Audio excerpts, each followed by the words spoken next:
Hi everyone and welcome back to my channel. In today's video, we'll be making a blouse from a vintage sewing pattern.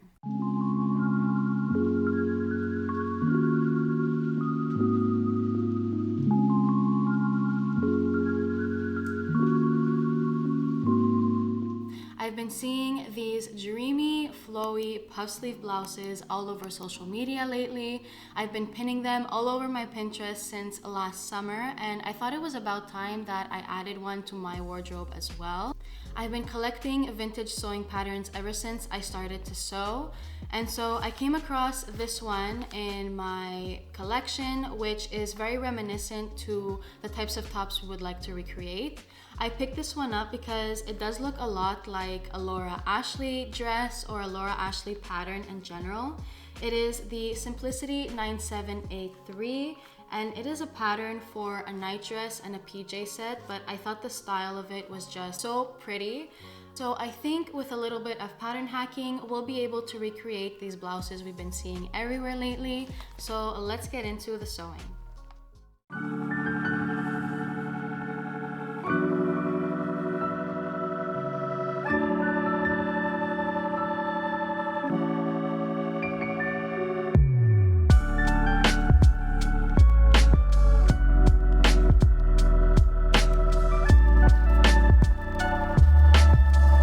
Just from having a quick look at the instructions, we will be making the version 1 of this pattern since it seems to be closest to our blouse in the reference photo from Pinterest. I will be cropping it to make it more like a blouse and less like a night top, night tunic type of style. I think I will also remove the buttons and just add a back fastening instead with a couple of ties. I think that will look really cute as well. I think I do want to keep the ruffle. Not sure about the ruffle around the neckline, but for sure keeping the ruffle on the sleeves and around the neckline right here on the yoke. And I think we're lucky enough to have all of the pieces for this blouse. Usually with vintage patterns, you're never sure if you're able to have all of the pieces. But it seems like we have the sleeve. There seems to be a back yoke and a front yoke to this top, along with some facing pieces, and we have the back and front panel pieces as well. I will just be transferring these pieces onto a different piece of paper just to preserve the vintage pattern, and then we'll be able to transfer everything onto our fabric.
So from the looks of it, step 1 for this blouse is to take the front and the back pieces that make up the flounce part of the top and add 2 rows of gathering stitches along the neckline in between the notches.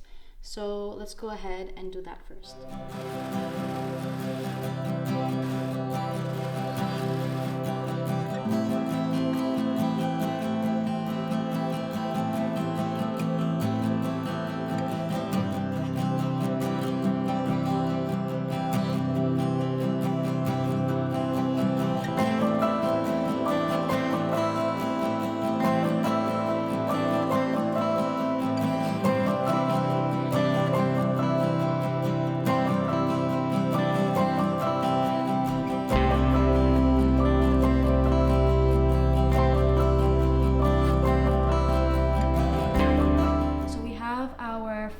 and back panel pieces all gathered.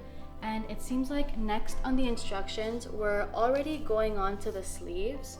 It seems like they want us to attach the sleeve to the front and the back before attaching the yoke to any of the front and back pieces.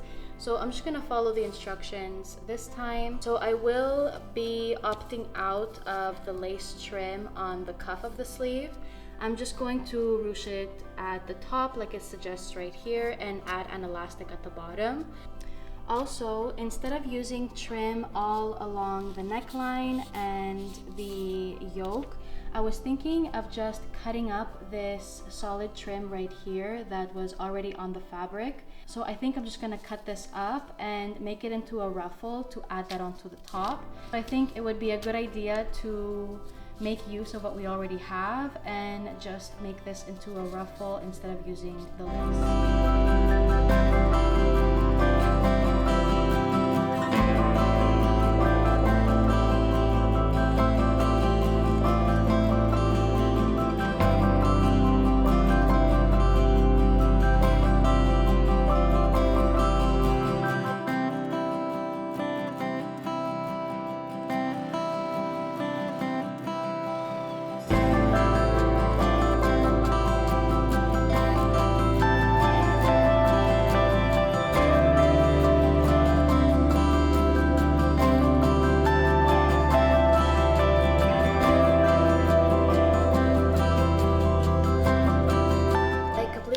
That I was supposed to add the elastic on the cuff before the ruching on the shoulder, so I'll go ahead and do that now. Since I'm skipping the lace at the bottom, I'm just gonna double hem the bottom of the sleeve right here and then make a tunnel for the elastic to go through.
Gathering the shoulders and adding the elastic on the cuffs, it was time to attach the sleeves to both the front and back pieces of the bodice, aligning the notches together and stitching them through the underarm. So this is what our blouse is looking like so far. We have the back piece, a sleeve, the front piece, and then attached to the other sleeve. I just left it open like this so that it's easier to attach the yoke afterwards. I just pinned these for now. I will have to go ahead and sew these in place, but I'm excited to start on the yoke next, which is the next step on the instructions. So we have to attach the front yokes to the back and then prepare the lace to attach to the hem of the neckline. As I mentioned earlier, I will be making this trim from our fabric into a ruffle instead of the lace. So I think I'm gonna go ahead and do that first and then attach all of the yoke pieces together.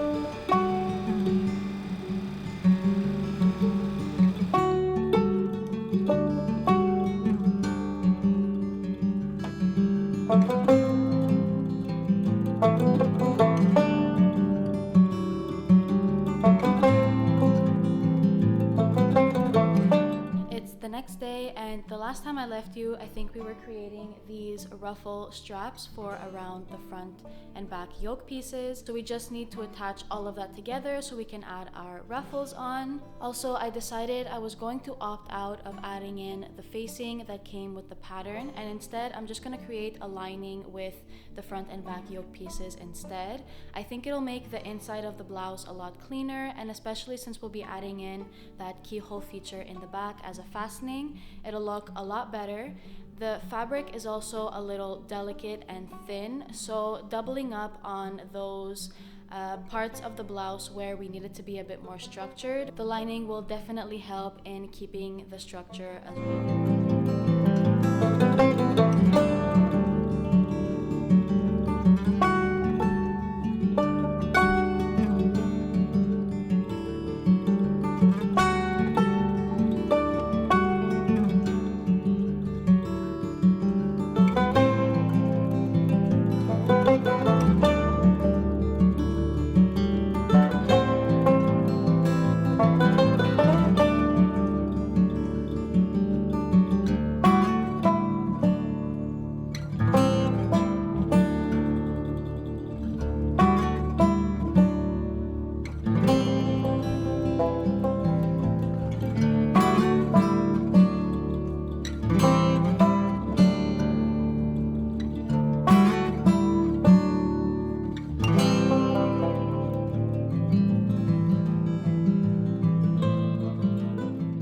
Our back fastening, I'm cutting 2 rectangles approximately 2 inches wide and about 16 inches long from the remnants of the fabric.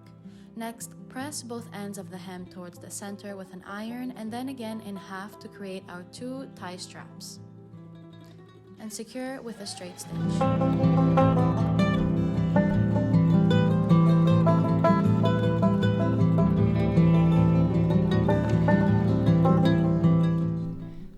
We have our straps all made, we can go ahead and sandwich them in between the good facing piece of the back yoke and the lining, and then sew all across the inside seam over here, and then we'll be able to turn it inside out, press the seams open, and it'll be ready to be attached.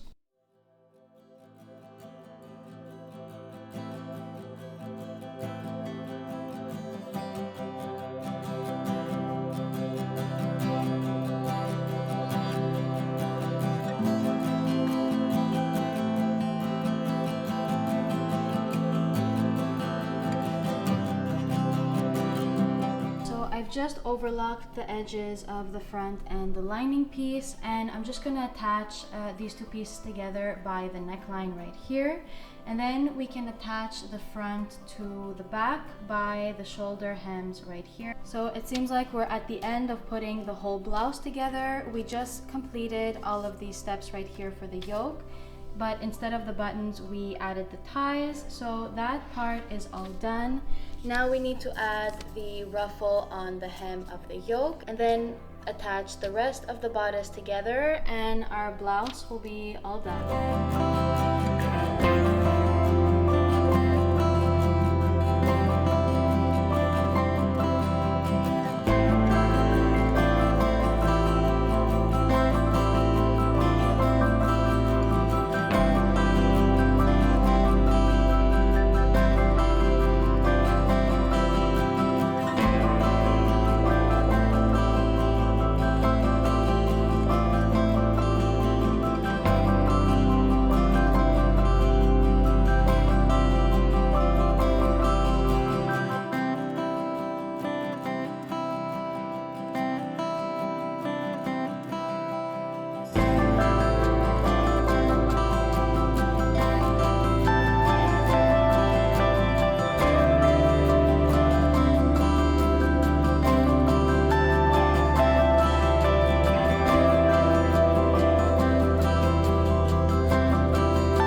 watching this video, and hopefully it inspired you to have a go at putting together a vintage sewing pattern or just sew something for your wardrobe in general. If you did like this video, don't forget to click the like button below and subscribe to this channel for more sewing videos like this one. I post a lot of sewing and fashion related videos here every Sunday, so if you don't want to miss out, click the subscribe button below and hit the notification bell as well to be notified every time I make a new video.